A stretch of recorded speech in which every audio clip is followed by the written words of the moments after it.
Adisi where stories begin.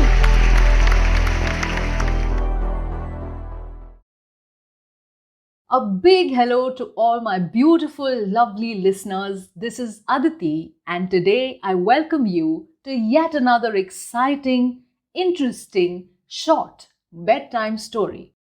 So, without much ado, let's dive into our story today. Meet Seth Amirchand, a rich Gujarati businessman from Ahmedabad.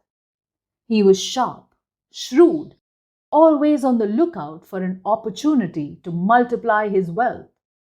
He was so driven and focused on making pots and pots of money that after a stretch of over 30 odd years, he had it all. You name it, and he owned it.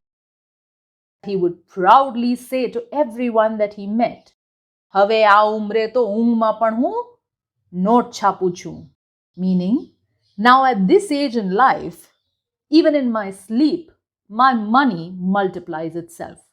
Such was the grandeur, such was the wealth of Seth Amirchand.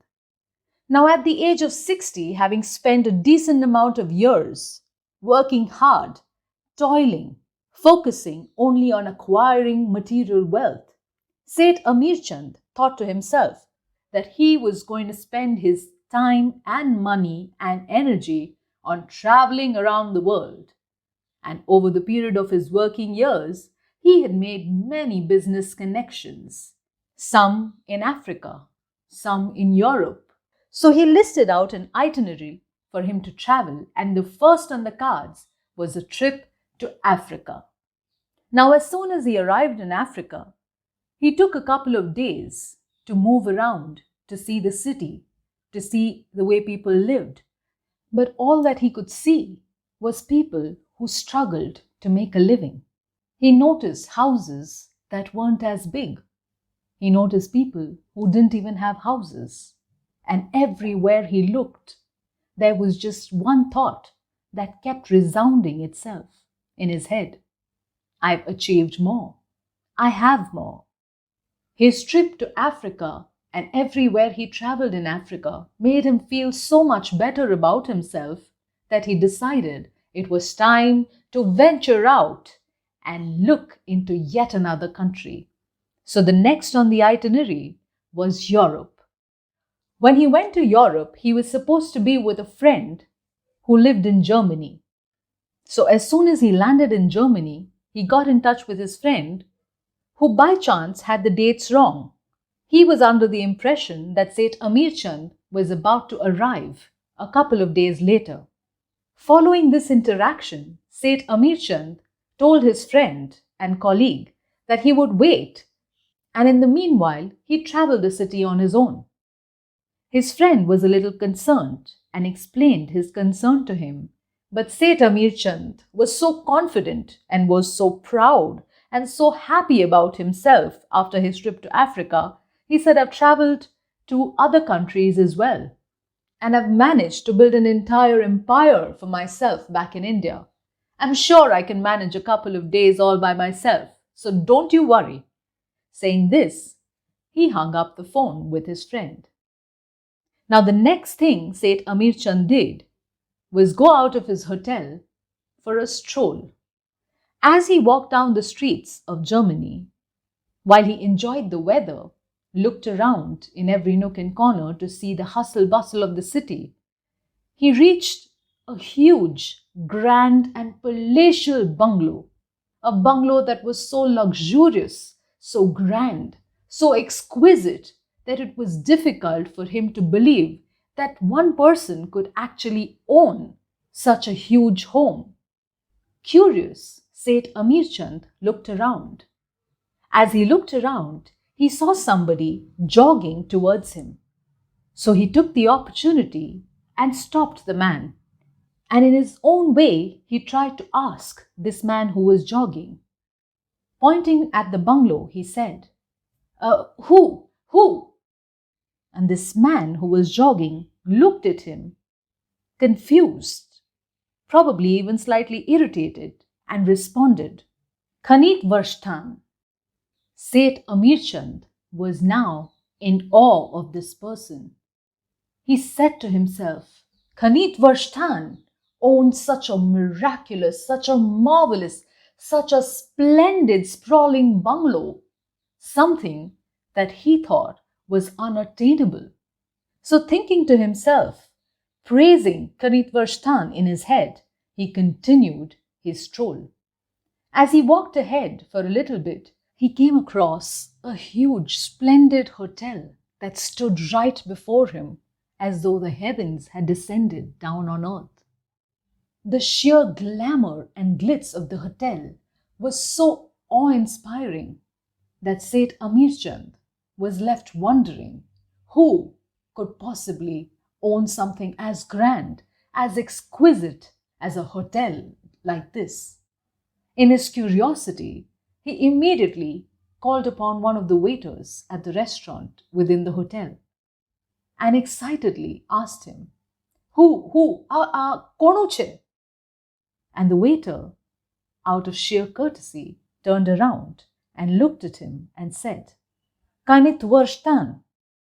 Seth Amirchand had his jaws drop right then. He couldn't imagine a single man, Kanit Varshtan, who owned such a sprawling mansion that he just saw moments ago, and now he just realizes that the same man, Kanit Varshtan, owns this entire hotel.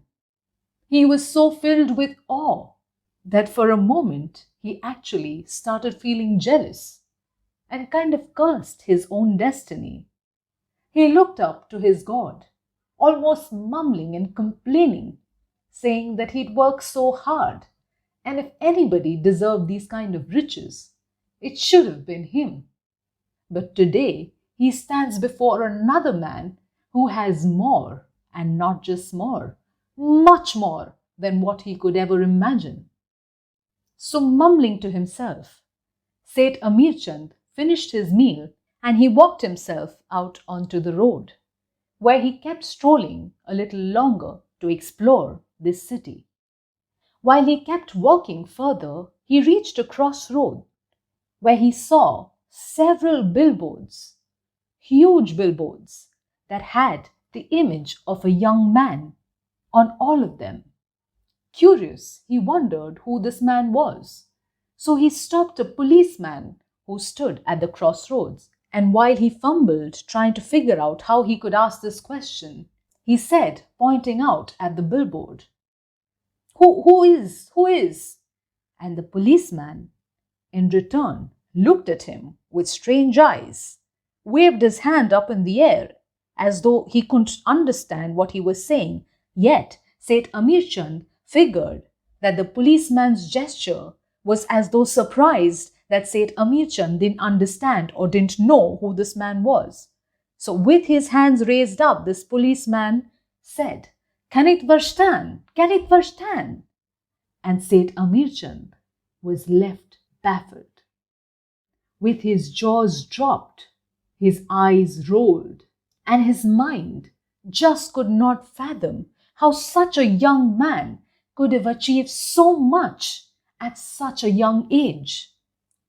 While he kept thinking about this, he continued to walk a little further.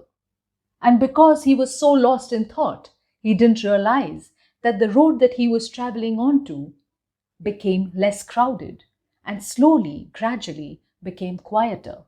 When he looked around, he realized that there was a huge crowd around a funeral ground that was close by, and somebody's funeral was being conducted. Seth Amirchand was now curious. So many people gathering for just one person. So Seth Amirchand quietly walked himself up to the crowd and tapped on somebody's shoulder who looked like he was standing at a distance just observing silence. He went up to him and in a grave tone asked, Aya Konche? And this man, who stood in silence, turned around, looked at him, tried to lip read what Seth Amirchand was saying, and for a moment paused. However, after this brief moment's pause, he responded, Kanitvarstan. Seth Amirchand was experiencing a mixed bag of emotions at this point. The man that he was admiring so far, whose achievements he couldn't help but feel jealous of, that man, Kanitvarstan, had lost something that Seth Amirchand still could cherish, could enjoy, and could hold on to, that Kanitvarstan could not. What was this?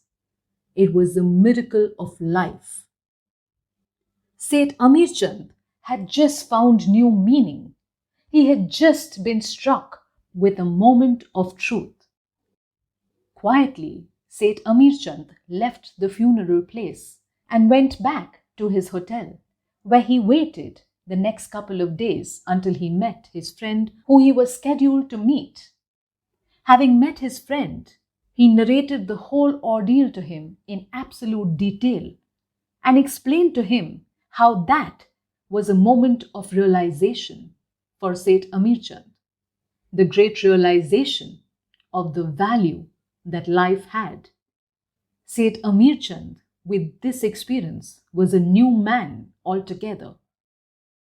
His friend heard every word that Seth Amirchand had to say and gave him a tight hug and bid him farewell.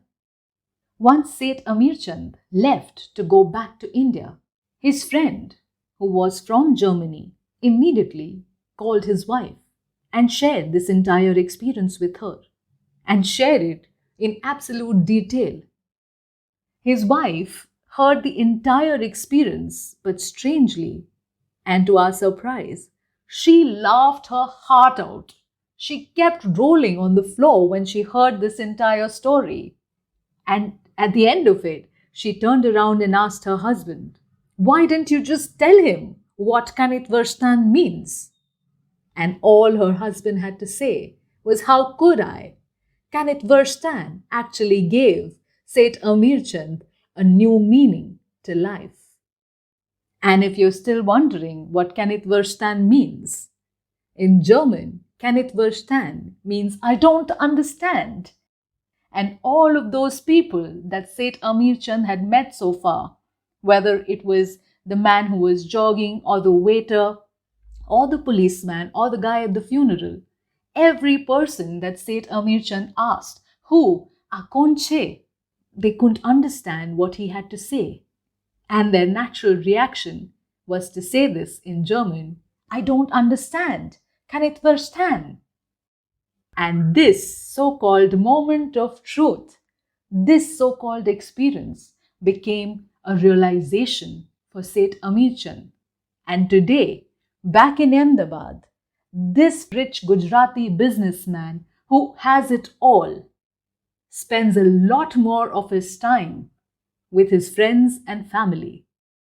And that is what, my dear friends, are the divine lessons taught in mysterious ways, ways that are sometimes unfathomable, incomprehensible to others. And sometimes these ways can be just plain funny. I hope all of you enjoyed this lovely story. Do share your comments in the comment box and do share this story with your friends so they can enjoy it too. Until next time, we meet with yet another exciting story. This is Aditi from Adisi signing off. Namaste. A DC where stories begin.